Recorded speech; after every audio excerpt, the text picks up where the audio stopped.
Olá, como tem passado? Deus abençoe a sua vida. Estamos trabalhando na obra de Deus, pregando a palavra de Deus. E quando a gente faz isso, é uma satisfação imensa. A gente pode trabalhar na obra, pode pregar a palavra de Deus. Uma das questões que Deus nos chamou foi justamente para isso, né?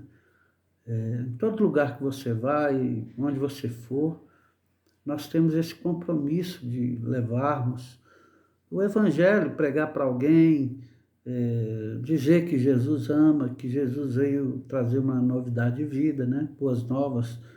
E essas boas novas, ela transforma o coração das pessoas. E também muita gente aí doente, muita gente com problema crônico. E a verdadeira cura é somente no sangue de Jesus. Aquele que tem o sangue de Jesus sobre a sua vida, ele é transformado, ele é curado, ele é abençoado. Por isso que cada vez mais nós temos que buscar fazer a obra de Deus. Tem uma matéria no seminário teológico que chama-se Missão Integral. Não sei se você já ouviu falar, mas a missão integral é uma coisa muito simples, uma matéria muito ampla, muito boa para se estudar. E é você usar aquilo que você sabe, aquilo que você é um cristão, uma cristã, você levar a palavra de Deus ali no seu trabalho. Não para atrapalhar aquilo que você faz ali, não é isso que a gente diz. Você tem a sua função, tem que exercê-la da melhor forma, inclusive até sendo exemplo, né? No local de trabalho.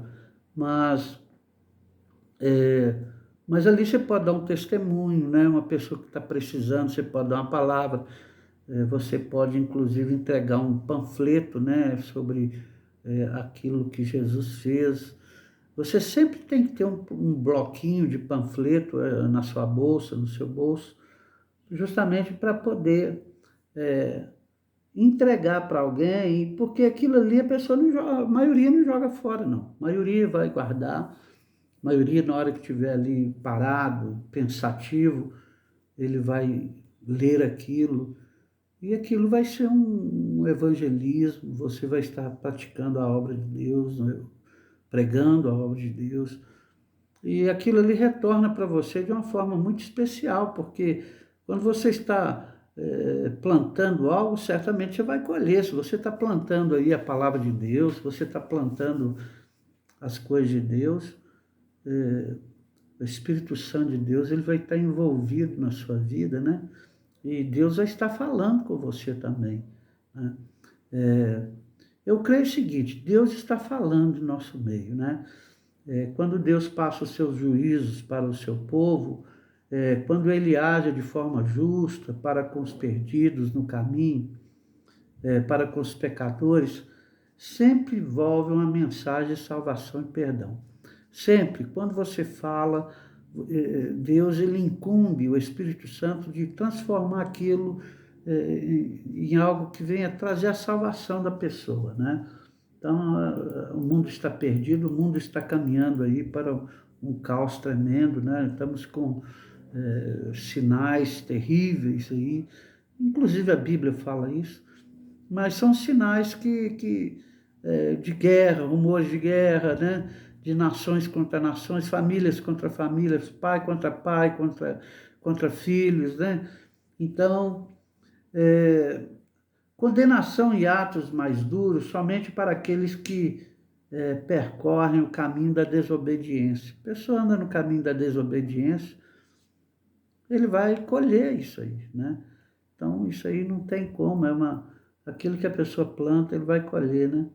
Então, pessoas aos olhos de Deus são consideradas inculpáveis, né? Com coração duro, como o exemplo do faraó do Egito.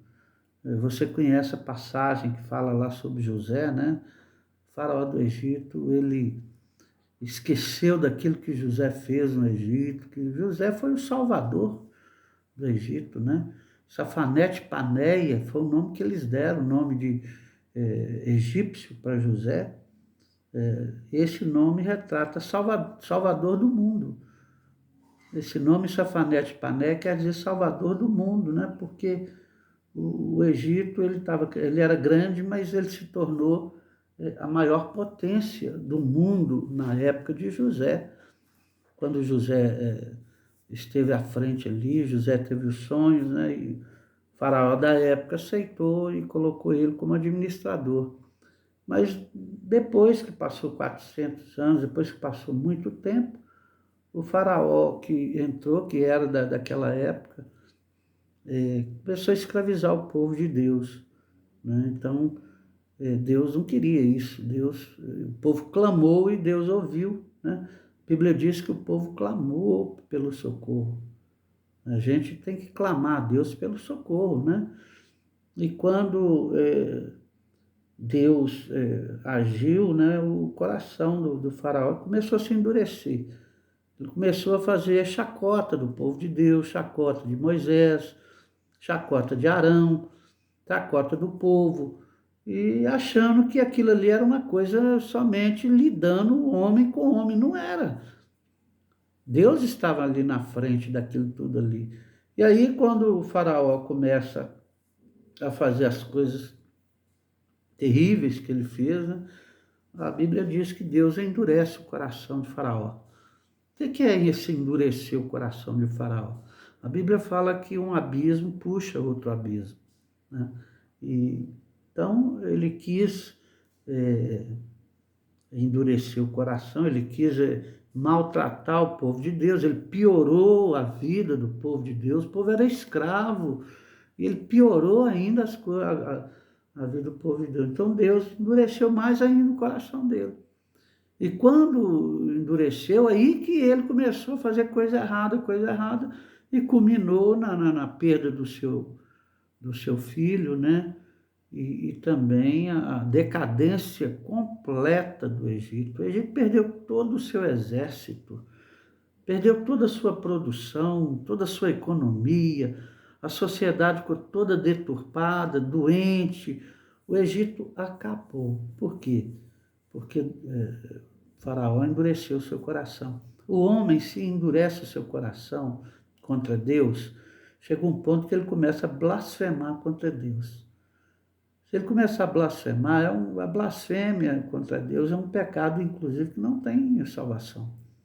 Pessoa que blasfema, que fala mal, que pragueja contra Deus, contra o servo de Deus, que zomba das coisas de Deus, Deus endurece o coração dele. O que acontece? O estágio dele depois é pior, né? Então a Bíblia fala isso aí lá no capítulo 12 do livro de Mateus, versículo 43, que é uma estratégia de Satanás, inclusive, né? Porque Deus entra na vida da pessoa, o que Deus faz? Deus conserta a pessoa. Deus acerta a vida da pessoa. Tudo que tem na vida dele, seja economia, seja no trabalho, seja vida social, seja casamento, seja as questões com os filhos, olha, tudo Deus conserta na vida da pessoa. Saúde, Deus cura coisa que a pessoa nem sabe que tem, Deus cura. O poder de Deus, irmãos, é tremendo, é maravilhoso. Então a pessoa não aceita isso, aí ele começa a entrar num caminho. Primeiro ele recebe a palavra, primeiro ele recebe a palavra de Deus. Ah, é boa, é boa. Depois ele passa a se acomodar, né? Começa a desprezar as coisas de Deus, e aí a sua vida vai em decadência completa. Completa. Tudo que ele tem, ele perde, ele vai perdendo tudo devagarzinho. Então foi isso que aconteceu com o faraó lá no Egito. A palavra de Deus, no livro de Gênesis 18, capítulo 18, versículo 22 a 33, registra um acontecimento muito interessante, que vale a pena ressaltar. Abraão interrogou o Senhor, dizendo: destruirás o justo com o ímpio? Imediatamente o Senhor respondeu: pouparei a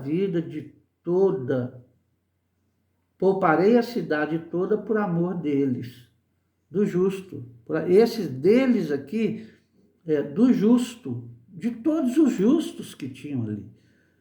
Não sei se você sabe, aqui está falando da vida de Ló, né? Que Ló foi para aquela cidade chamada Sodoma, e eram 5 cidades, era Sodoma, Gomorra, mais 3 cidades que tinham o mesmo perfil.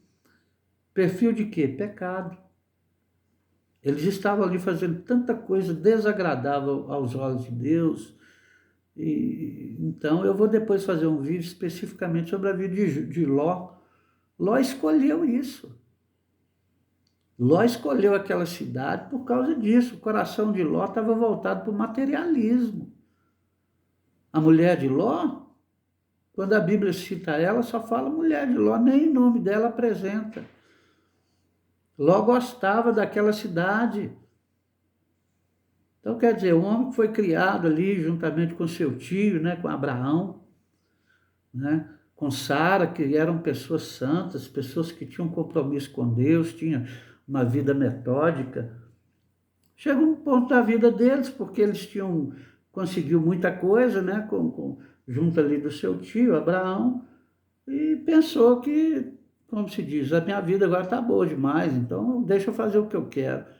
E foi ali que ele se estrepou todo, porque aquela cidade estava cheirando mal aos olhos de Deus. E Deus, tudo que acontece no mundo, primeiro Deus fala com seus profetas. Os pastores, evangelistas, irmãos de igreja, criança. Primeiro Deus fala com um de nós. Um de nós, primeiramente, vai saber daquilo que Deus quer da nossa vida, da nação, tudo isso aí. Tá? Nós estamos numa campanha, aquela campanha chamada Jejum de Daniel.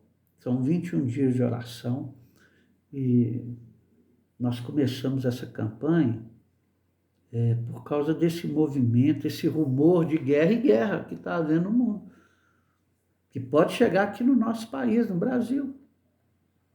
Então, antevendo isso, Deus já falou conosco, Deus já colocou no nosso coração, começa o jejum, porque quando vai acontecer alguma coisa, Deus quer dar o livramento. Muitas vezes Deus não quer que aconteça aquilo. Deus quer que nós venhamos entrar em oração, a igreja toda venha se humilhar, né? Lembra lá de Jonas? Jonas não foi mandado para Nínive, né? E Deus não ia destruir Nínive, mas o que houve? Houve um clamor, houve um arrependimento de toda a cidade. Houve um arrependimento, o rei lá, ele se arrependeu, colocou todo mundo em 3 dias de jejum e oração, pedindo a Deus a misericórdia. Até os animais ficaram sem comer. Então, o que a gente acha que foi isso aí? Houve arrependimento. Quando houve arrependimento, Deus vai e poupa aquela cidade, muda aquilo ali. Porque houve, primeiro, a pregação de Jonas. Jonas estava fazendo a obra de Deus. Primeiro ele não quis fazer, mas Deus mandou ele. Deus mandou Jonas através de um peixe. Um peixe. Ele foi engolido por um peixe e o peixe levou ele lá na praia de Nínive. E jogou ele com aquela sujeira da barriga de um peixe, com algas, com coisas deterioradas, em decomposição dentro do estômago, né, do peixe, jogou ele com aquilo tudo lá. E aí ele falou, opa, a coisa é séria, a obra de Deus é séria, irmãos, o que vocês estão achando? Estão pensando que a obra de Deus é brincadeira, é coisa que zomba, coisa que faz de qualquer jeito. A Bíblia diz de Deus não se zomba. Aquilo que o homem semear, aquilo que ele plantar, é o que ele vai colher, é o que ele vai trazer para si. Então aqui a palavra de Deus fala que Ló gostou, a família dele. E Deus estava falando com Abraão, falou, Abraão, ó, eu vou destruir lá a cidade. Ô Senhor, mas se tiver 40 lá, meu Deus, o Senhor vai destruir o justo com o ímpio? Deus fala, não, de jeito nenhum, eu tenho um amor muito grande pelos meus servos. Muito grande o amor de Deus por nós, irmãos, muito grande. E aí Abraão ficou sem graça, mas Senhor, se tiver menos, se tiver 30, Abraão, não destrua o justo com o ímpio, não destrua. E Abraão foi descendo, e Senhor, se tiver 10, então, o Senhor destrói, Senhor. Não destrua. Irmãos, em 5 cidades, não tinha 10 justos. Não tinha. E o pecado daquele povo lá era o pecado da prostituição, da depravação sexual. Em todos os níveis que você possa pensar. Deus envia 2 anjos. Sabe o que eles queriam fazer com os anjos? A Bíblia fala que eles queriam conversar, entrar com os anjos. Eles queriam praticar sexo com os anjos do Senhor. Foi aí que Deus fez, que tornou eles cegos ali, todos eles. Eu creio que ali foi uma cegueira momentânea, igual quando a gente sai da nossa casa, Senhor, cega qualquer um que tentar olhar para a porta da nossa casa. Deus cega, a pessoa passa, não vê o nosso carro, não vê a nossa casa. Irmãos, Deus é poderoso e quando nós fazemos menção do nome poderoso do Senhor, o Senhor age na nossa vida em nosso favor, irmãos. Deus cegou aqueles homens, era menino, era adolescente, era idoso, queria fazer maldade. Aí o Ló, ele vai falar assim, eu vou dar minhas 2 filhas para vocês. Ló não precisa fazer aquilo não. Que palavra dura é essa? Como é que você vai entregar suas filhas virgens para o povo? Eu creio que Ló foi a maior besteira que ele fez, porque depois essa palavra dura que ele falou, essa palavra aí trouxe consequências terríveis na vida dele, na vida da família. Porque não precisa, irmão, cuidado com o que você fala. Cuidado com o que você fala com Deus. O poder que tem na sua palavra. O poder que Deus te deu, irmão, é muito grande. Então não fala coisa que vai desagradar o coração de Deus, não. Eu te dou as minhas 2 filhas aqui, para vocês fazerem o que quiser, mas não mexe neles, não. Bom, vocês acham que Deus não ia defender os anjos? Os anjos mesmo não ia defender? Então ele falou algo que Deus não agradou. Deus não agradou disso, não. Aparentemente a gente fala, mas fez trem bonitinho, né? Não, Deus não agradou disso. Ele chegou aqueles homens e quando chegou de madrugada, Deus fala assim, agora, pode tirar isso daí que agora vai cair fogo e vai subir fogo na cidade. Vai subir fogo e vai cair fogo. Irmãos, e aí foi os 2 anjos puxando a mão de Ló, as 2 filhas e a esposa. Ele tinha mais filhos. Você acha que quis ir com eles? Hein? O que você acha? Não, irmão, não quis, não. Não, que isso é bobagem, esse negócio de suicidade, esse negócio de queimar, isso aí, não acredito nisso, não. Quantas pessoas falam isso com você? Não, vou viajar, vai dar tudo certo, eu não preciso de Deus na minha vida, não. Vou chegar lá na praia, vou chegar na estrada, meu carro é bom, é novinho. Às vezes não volta, irmãos. Que de Deus não se zomba. De Deus não se zomba. De Deus, irmão, não se zomba, irmãos. E a mulher de Ló, o que ela fez? A saudade, vou deixar essa cidade tão boa. Nossa, cidade tão boa, tão querida, cidade boa. Povo jóia, povo bom. É aqui que eu quero ficar a minha vida. Tinha uma vida santa, tinha uma vida boa diante lá quando estava com Abraão. Mas foi tentar a sorte, né? e aí ela virou uma estátua de sal. As duas filhas de Ló se salvaram. O que aconteceu depois? Um incesto. As duas filhas, a mais velha, embebedou Ló e praticou sexo com ele. No outro dia, a mais nova fez a mesma coisa. Você acha que Ló ficou desacordado de tudo? A ponto de perder a memória? Pensa nisso, pensa nisso, pensa um pouquinho nisso aí. A pessoa, ele se embriaga de tal forma que, ainda mais com filho. Agora, as filhas, eu já te falo uma coisa. As filhas foram ingênuas. Sabe por quê? Eu vou te explicar.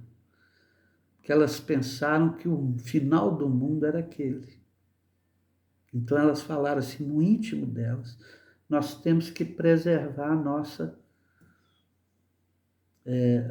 vida, nossa genealogia, temos que preservar. O pensamento delas não foi... Teve erro, claro que teve, mas no sentimento delas, elas pensavam que ali seria o fim. Então elas queriam preservar a genealogia delas, os filhos. Então eu falei, nós temos que ter filho aqui com ele, com meu pai. Nós vamos morrer. Já pensou nisso aí? Alguém já te falou isso? E do lado de Ló? Do lado de Ló é o contrário. O pai é para preservar a vida dos filhos. Viu, irmãos? É um ministério ser pai e mãe. É ministério. Deus deu ministério. A Bíblia diz assim, encha deles a sua aljava. Aljava é aquela coisinha que o flecheiro, né, que o arqueiro tem atrás, onde põe as flechas, né? Então ali ele enche de flecha, a pessoa tirar uma flecha, ele lança, ele só faz assim, só puxa assim, a flecha, chama aljava. A Bíblia fala que nós temos que encher a nossa aljava de filhos, porque filhos são herança do Senhor. Filhos são heranças do Senhor. Você tem filho? Você tem filha? Tem que cuidar do seu filho. Toda a vida você tem que orar por eles. A Bíblia fala que Ló orava pelos seus filhos. Então nós temos que tomar muito cuidado com isso, irmão, porque ali Ló, ele bobeou, ele errou. Ele errou. E com isso nasceu ali um filho da mais velha e um filho da mais nova. Deus fez ela ficar fértil. Uma vez só, Deus fez ela ficar fértil. Foram os edomitas e amonitas. Edomitas e amonitas. Amon e Edom. Povo terrível, viu? Duas nações. Mas que Deus não deixou destruir elas. Nação que foi ruim para o povo de Deus. Ruim. Mas Deus falou, não destrua elas. Sabe por quê? Não, Deus conhece amanhã. Você sabia que Ruth era daquele povo? Ruth era. Ruth era daquele povo, irmãos. Da linhagem, inclusive, E foi a linhagem de Jesus, né? Porque ela morava lá, foi passando fome, e Deus chamou ela para Israel, ali ela vai e se encontra ali com o povo de Deus, e Deus faz uma obra na vida dela, né? Então, irmãos, eu estou dizendo isso aqui para você nunca desamparar na mão de Deus, nunca pensar que Deus está no controle de todas as coisas. Deus não destruiria a cidade se houvesse pelo menos 10 justos. Porém, a vida daqueles cidadãos estava de mal a pior. A prática do pecado e a falta de temor de Deus, que chama-se sodomia, né? O pecado desenfreado, área sexual, né? Depravação sexual, fez com que a cidade de Sodoma e Gomorra, e mais outras 3, eram 5 cidades, tá? Fossem totalmente destruídas. Totalmente destruídas. Uma coisa nós podemos tirar dessa leitura: todos os justos que havia naquela cidade foram salvos e poupados do fogo da destruição. Vemos então que podemos continuar na prática do bem, pois na hora da verdade, o nosso advogado, o Senhor Jesus Cristo, ele vai entrar em ação. Amém? Que fica essa mensagem para você aí, tá? Que Deus toque na sua vida. Lembre-se que o pastor falou. O pastor falou uma palavra aqui: de Deus não se zomba. Aquilo que o homem semear é o que ele vai plantar. Então vamos servir a Deus de coração, pedir perdão pelos nossos pecados todos os dias. Todos os dias, Senhor, me perdoa. Se eu fiz coisa que não te agradou, eu olhei para coisa que não te agradou, pronto. E Deus vai nos abençoar. Que Deus te abençoe. Continue na sua vida, te fortalecendo, abençoando sua família, viu? Em nome de Jesus. Amém e amém, Jesus.